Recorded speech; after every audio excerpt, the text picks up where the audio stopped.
Hello दोस्तों, इस video में आप सभी का स्वागत है। आज के इस वीडियो में हम रेलवे एनटीपीसी सीबीटी 2 का प्रैक्टिस सेट नंबर 10 देखने वाले हैं। दोस्तों, इससे पहले का सेट 1 से 9 तक का जो वीडियो बना हुआ है आपने देखा नहीं है तो देख लीजिएगा, काफ़ी हेल्पफुल होने वाला है आपके एग्जाम के लिए। तो दोस्तों, वीडियो को लाइक कीजिएगा, ज़्यादा से ज़्यादा शेयर करिए अपने दोस्तों के बीच। सोशल मीडिया जो भी आप यूज़ करते हैं अपने स्टडी ग्रुप में, चैनल पर नए हैं तो प्लीज़ चैनल को सब्सक्राइब करके रखिएगा ताकि आने वाली वीडियो का नोटिफिकेशन आपको मिल सके। अगर आपको इस वीडियो का PDF चाहिए तो आप हमारे Telegram channel NKY GK master से जुड़ सकते हैं। टेलीग्राम पर जाइएगा, वहाँ सर्च कीजिए NKY GK मास्टर करके, या फिर डिस्क्रिप्शन में लिंक है, वहाँ से भी आप कनेक्ट हो सकते हैं। चलिए आज का क्वेश्चन स्टार्ट करते हैं। Practice set number 10। यहाँ पर पहला क्वेश्चन है, निम्नलिखित में से भिन्न विकल्प का चुनाव करें। यहाँ पर दिया हुआ है बाहरी hard drive, keyboard, digital camera, compact disc का। ऑप्शन है बाहरी hard drive, keyboard, digital camera, compact disc. तो इसका करेक्ट आंसर हो जाएगा ऑप्शन नंबर बी, कीबोर्ड जो है इसका भिन्न विकल्प है। फिर अगला क्वेश्चन है, निम्न में से कौन सा पेड़ कठोर लकड़ी प्रदान करता है। तो इसका करेक्ट आंसर हो जाएगा ऑप्शन नंबर सी, शीशम जो है कठोर लकड़ी प्रदान करता है। अगला क्वेश्चन है, नीचे दी गई विधियों के द्वारा पदार्थ कोशिकाओं में प्रवेश करते हैं। किस विधि के लिए ऊर्जा की आवश्यकता होती है। तो इसका करेक्ट आंसर हो जाएगा ऑप्शन नंबर डी, सक्रिय स्थानांतरण यानी कि एक्टिव ट्रांसफॉर्मेशन। तो इसका करेक्ट आंसर हो जाएगा ऑप्शन नंबर डी। फिर अगला क्वेश्चन देखिएगा, त्वचा का रंग, आँख का रंग, नाक की आकृति और कुछ अन्य लक्षण निम्न के कारण होते हैं। तो इसका करेक्ट आंसर हो जाएगा ऑप्शन नंबर ए, जिनके कारण त्वचा का रंग, आँख का रंग, नाक की आकृति और कुछ अन्य लक्षण जो है जिनके कारण होते हैं। फिर अगला क्वेश्चन है, हमारे चंद्रमा का चक्कर लगाने वाला पहला उपग्रह कौन सा था। तो इसका करेक्ट आंसर हो जाएगा ऑप्शन नंबर बी, लूना 10 जो है, लूना 10 हमारे चंद्रमा का चक्कर लगाने वाला पहला उपग्रह था। फिर अगला क्वेश्चन है, यहाँ पर डायग्राम देखिएगा, यहाँ पर फेफड़े से हृदय फिर अन्य शरीर कोशिका में दिखाया गया है। तो यहाँ पर क्वेश्चन है, उपरोक्त चित्र शरीर के किस शारीरिक क्रियाविधि की सामान्य रूपरेखा को दर्शा रहा है। यहाँ पर देखिए एक बार, फेफड़ा है, फिर हृदय है और नीचे यहाँ पर अन्य शरीर कोशिकाएं दिखाए गए। तो इसका करेक्ट आंसर हो जाएगा ऑप्शन नंबर सी, रक्त का संचरण। अगले क्वेश्चन है, ब्लीचिंग पाउडर किसके बीच एक अभिक्रिया से उत्पन्न किया जाता है। ब्लीचिंग पाउडर किसके बीच एक अभिक्रिया से उत्पन्न किया जाता है। तो इसका करेक्ट आंसर हो जाएगा ऑप्शन नंबर बी, बूझा चूना और क्लोरीन। बूझा चूना और क्लोरीन के बीच एक अभिक्रिया से उत्पन्न किया जाता है ब्लीचिंग पाउडर। फिर अगला क्वेश्चन है, वाटरलू के युद्ध के अंत में कौन सी घटना अप्रत्याशित थी। तो इसका करेक्ट आंसर हो जाएगा ऑप्शन नंबर डी, यानी कि ऑप्शन देखिएगा, वेलिंगटन के ड्यूक हार गए और नेपोलियन भी है, दूसरा है नेपोलियन बोनापार्ट जीत गए। ऑप्शन सी है वेलिंगटन के ड्यूक जीत गए। फिर ऑप्शन डी है नेपोलियन बोनापार्ट हार गए। तो इसका करेक्ट आंसर हो जाएगा ऑप्शन नंबर डी, सी और डी, यानी कि वेलिंगटन के ड्यूक जीत गए थे और नेपोलियन बोनापार्ट जो है हार गए थे। तो option number D correct answer. फिर अगला क्वेश्चन है, प्लेट विवर्तनिकी क्या है। प्लेट विवर्तनिकी क्या है। तो इसका करेक्ट आंसर हो जाएगा ऑप्शन नंबर ए, महाद्वीपों को आधार देने वाली सतहों की सक्रियता है प्लेट विवर्तनिकी, महाद्वीपों को आधार देने वाली सतहों की सक्रियता। फिर अगला क्वेश्चन है, जो स्थान सरस्वती नदी का त्रिवेणी संगम में है वही स्थान रिक्त स्थान का कुर्ग की नदियों के त्रिवेणी संगम के लिए है। तो इसका करेक्ट आंसर हो जाएगा ऑप्शन नंबर ए, सुज्योति। जो स्थान सरस्वती नदी का त्रिवेणी संगम है वही स्थान सुज्योति का कुर्ग की नदियों के त्रिवेणी संगम के लिए है। अगला क्वेश्चन है, RUBP एंजाइम जरूरी है। तो किस लिए जरूरी होता है RUBP। तो इसका करेक्ट आंसर हो जाएगा ऑप्शन नंबर ए, प्रकाश संश्लेषण के लिए RUBP एंजाइम जरूरी है। फिर अगला क्वेश्चन है, प्राकृतिक चयन को अर्थ देने हेतु योग्यतम की उत्तरजीविता कथन किसने दिया। तो इसका करेक्ट आंसर हो जाएगा option number D, Herbert Spencer ने प्राकृतिक चयन को अर्थ देने हेतु योग्यतम की उत्तरजीविता का कथन दिया। अगला क्वेश्चन है, एक प्रकार की स्वतंत्रता जो लोगों को संविधान द्वारा प्रदत्त नहीं है पूछा गया है। संविधान द्वारा प्रदत्त नहीं है पूछा गया है स्वतंत्रता, तो कौन सा है। तो इसका ऑप्शन देखिएगा, भारत के किसी भी हिस्से में रहने और बसने की स्वतंत्रता। ऑप्शन बी है भारतीय सीमाओं के अंदर कहीं भी जाने की स्वतंत्रता। ऑप्शन डी है हथियारों के साथ शांतिपूर्ण तरीके से एकत्र होना। और ऑप्शन डी है संगठनों और संघों का निर्माण। तो इसका करेक्ट आंसर होगा ऑप्शन नंबर सी, हथियारों के साथ शांतिपूर्ण तरीके से एकत्र होना ये संविधान द्वारा प्रदत्त नहीं है स्वतंत्रता लोगों को। तो option C is correct answer. फिर अगला क्वेश्चन देखिएगा, क्या हो सकता है यदि कॉफ़ी की आपूर्ति अधिक हो जाए? कॉफ़ी की आपूर्ति अगर अधिक हो रही है तो क्या होगा? तो इसका करेक्ट आंसर होगा कॉफ़ी का मूल्य है जो गिर जाएगा। याद रखिएगा, कॉफ़ी का मूल्य है जो गिर जाता है। फिर अगले क्वेश्चन देखिए, चैम्पियन लीग ट्रॉफी दी जाती है तो किस में दी जाती है चैम्पियन लीग ट्रॉफी? तो इसका करेक्ट आंसर हो जाएगा ऑप्शन नंबर ए, फुटबॉल में सर्वश्रेष्ठ क्लब। तो चैम्पियन लीग ट्रॉफी जो है फुटबॉल में सर्वश्रेष्ठ क्लब के लिए दी जाती है। फिर अगले क्वेश्चन है, निम्न में से किस जोड़े का मेल नहीं है, यानी कि असुमेलित कौन सा है पूछा गया है। सॉरी, मेल सही है पूछा गया है, कौन से जोड़ा का मेल जो है सही है। तो यहाँ पर पहला है कपिल धारा फॉल्स गोदावरी, जोग फॉल्स शरावती, शिव समुद्रम फॉल्स कावेरी। तो इसका जो करेक्ट आंसर होगा, सही जोड़ा पूछा गया था, तो इसका आंसर होगा यहाँ पर ऑप्शन में देखिएगा, ऑप्शन यहाँ पर 2 और 3 सही है, यानी कि ऑप्शन नंबर 20 करेक्ट आंसर, केवल 2 और 3, जोग फॉल्स शरावती, शिव समुद्रम फॉल्स कावेरी। फिर अगला क्वेश्चन है, निम्न में से किस युद्ध में शेरशाह सूरी से हुमायूं को परास्त होना पड़ा था? तो इसका करेक्ट आंसर हो जाएगा ऑप्शन नंबर ए, चौसा के युद्ध में।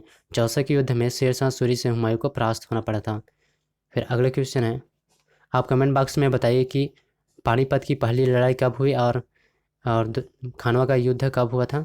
इन दोनों का जो डेट है आप कमेंट बॉक्स में छाप दीजिएगा, पानीपत की प्रथम लड़ाई और खानवा का युद्ध। और आप चौसा के युद्ध का भी डेट आप कमेंट बॉक्स में छाप दीजिएगा। फिर अगला क्वेश्चन देखिएगा, निम्न में से कौन सा अनुच्छेद हिंदी को भारत की आधिकारिक भाषा घोषित करता है? तो इसका करेक्ट आंसर हो जाएगा ऑप्शन नंबर ए, 343। 343 अनुच्छेद हिंदी को भारत की आधिकारिक भाषा घोषित करता है। अगला क्वेश्चन देखिएगा, निम्न में से कौन सा भारतीय सेना का रेजिमेंट नहीं है? तो इसका करेक्ट आंसर हो जाएगा option number D, Himachal regiment जो है भारतीय सेना का रेजिमेंट नहीं है। फिर अगला क्वेश्चन है,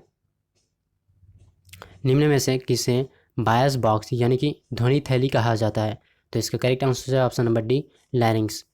लैरिंग्स को बायस बॉक्स या फिर ध्वनि थैली कहा जाता है। अगला क्वेश्चन है, निम्न में से कौन सा रोग एडिस एजिप्टी द्वारा संचारित नहीं होता है? एडिस एजिप्टी द्वारा संचारित नहीं होता है पूछा गया है, तो इसका करेक्ट आंसर हो जाएगा option number C, chicken pox. Chicken pox Aedes aegypti द्वारा संचारित नहीं होता है। फिर अगला क्वेश्चन है, रसोई पकाने वाले बर्तन पर काली कोटिंग की जाती है क्योंकि? तो इसका करेक्ट आंसर हो जाएगा ऑप्शन नंबर ए, काली पदार्थ ज़्यादा ऊष्मा शोषित करता है। काली पदार्थ जो है काली पदार्थ ज़्यादा ऊष्मा शोषित करती है, इसलिए रसोई पकाने वाले बर्तन पर काली कोटिंग करी जाती है। फिर अगला क्वेश्चन है, वंदे उत्कल जननी गीत को किस राज्य ने राज्य गान का दर्जा प्रदान किया है? यहाँ पर है छत्तीसगढ़ पहला ऑप्शन है, दूसरा है पश्चिम बंगाल, तीसरा है उड़ीसा और चौथा ऑप्शन है गुजरात। तो इसका करेक्ट आंसर हो जाएगा option number B, Orissa. Orissa जो है वंदे उत्कल जननी गीत को राज्य गान का दर्जा प्रदान किया है। फिर अगले क्वेश्चन देखिएगा, भारत में गीता जयंती 2020 कब मनाई गई? भारत में गीता जयंती 2020 कब मनाई गई पूछा गया है, तो इसका करेक्ट आंसर हो जाएगा ऑप्शन नंबर सी, 25 सितंबर को। 25 सितंबर को भारत में गीता जयंती 2020 मनाई गई। फिर अगला क्वेश्चन है, वैक्यूम रिश्वत जोखिम सूचकांक 2020 में भारत का स्थान पूछा गया है, तो इसका करेक्ट आंसर हो जाएगा ऑप्शन नंबर डी, 77वां, 77th। तो वैश्विक रिश्वत जोखिम सूचकांक 2020 में भारत का जो स्थान रहा, तो ऑप्शन नंबर डी, 77वां। फिर अगला क्वेश्चन है, सौर ऊर्जा से संचालित भारतीय विमानपत्तन प्राधिकरण यानी कि AAI का पहला हवाई अड्डा कौन बन गया है? तो इसका करेक्ट आंसर हो जाएगा ऑप्शन नंबर बी, पुदुचेरी हवाई अड्डा जो है सौर ऊर्जा से संचालित भारतीय विमानपत्तन प्राधिकरण यानी कि AAI का पहला हवाई अड्डा बन गया। अगला क्वेश्चन है, अंतर्राष्ट्रीय बाल शांति पुरस्कार 2019 किसे दिया गया है?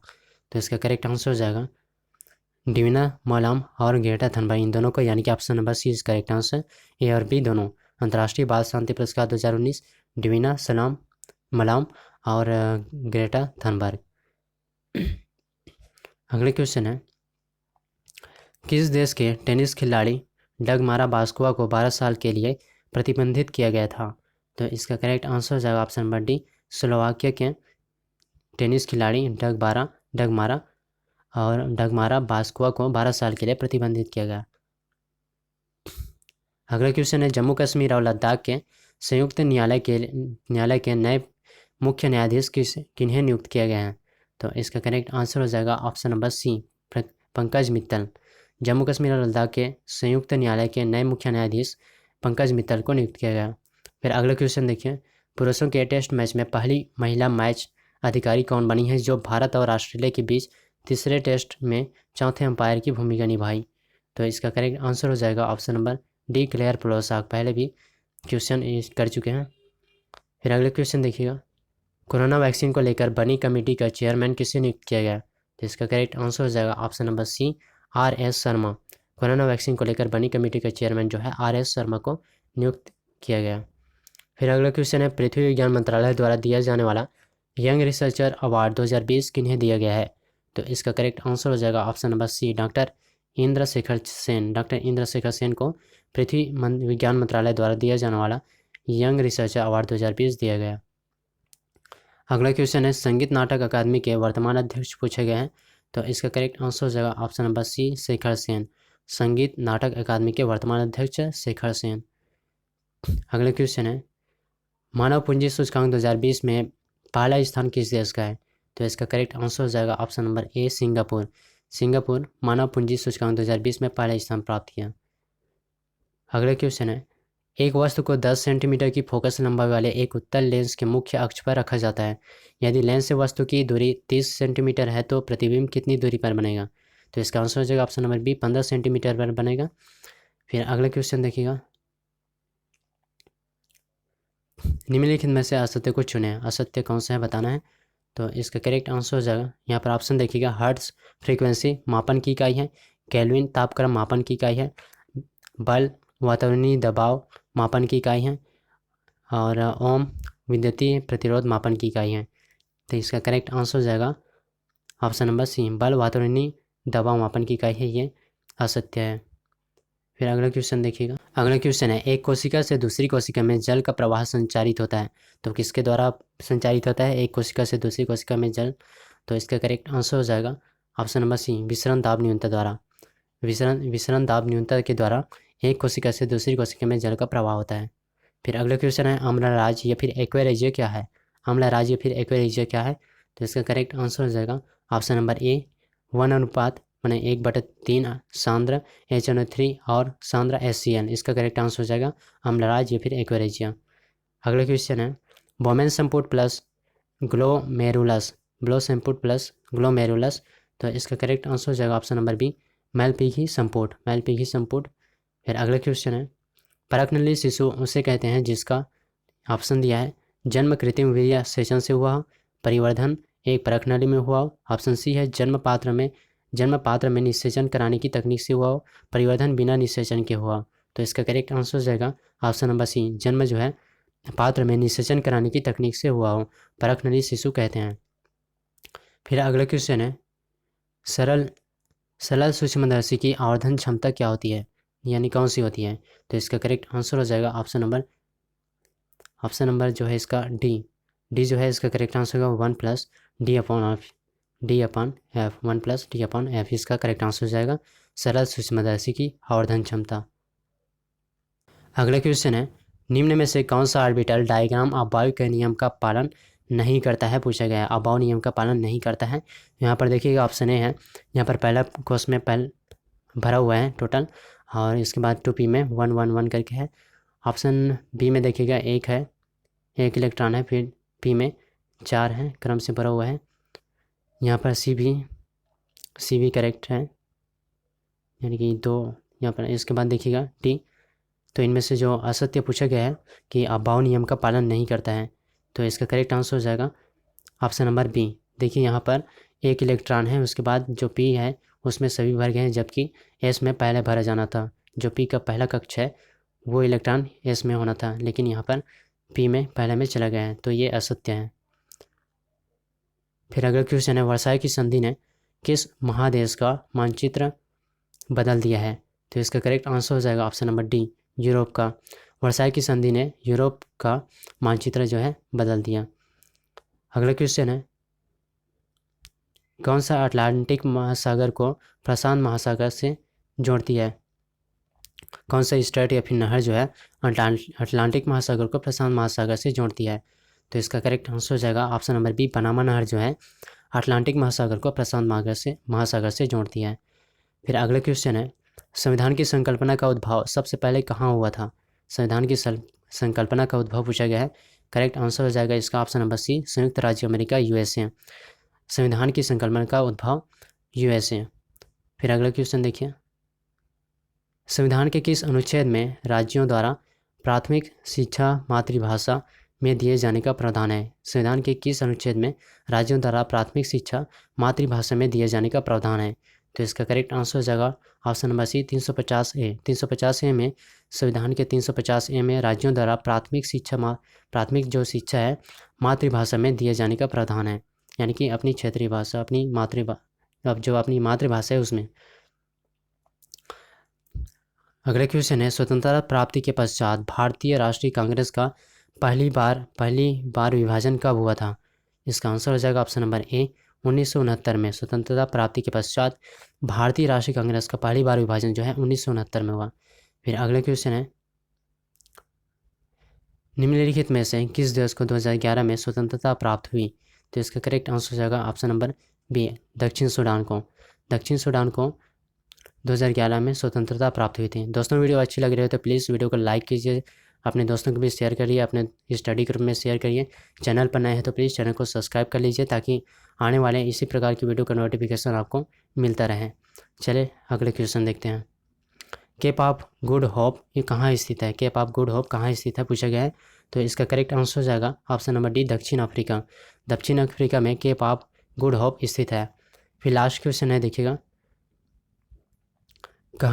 कहवा पतन यानी कि कॉफ़ी पॉट के नाम से जाना जाता है? तो इसका करेक्ट आंसर हो जाएगा ऑप्शन नंबर बी, सेंटोस कहवा पतन के नाम से जाना जाता है। दोस्तों, अगर वीडियो अच्छी लगे तो प्लीज़ लाइक कर दो यार, पहली बार लाइक कर दो। पहली बार आए हैं चैनल पर तो प्लीज़ सब्सक्राइब करके जाइएगा। और जितना भी इसके पहले जो वीडियो बना हुआ है 1 से लेकर 9 का सेट अगर देखा नहीं है तो प्लीज़ जाकर देख लीजिएगा चैनल में पड़ा हुआ है।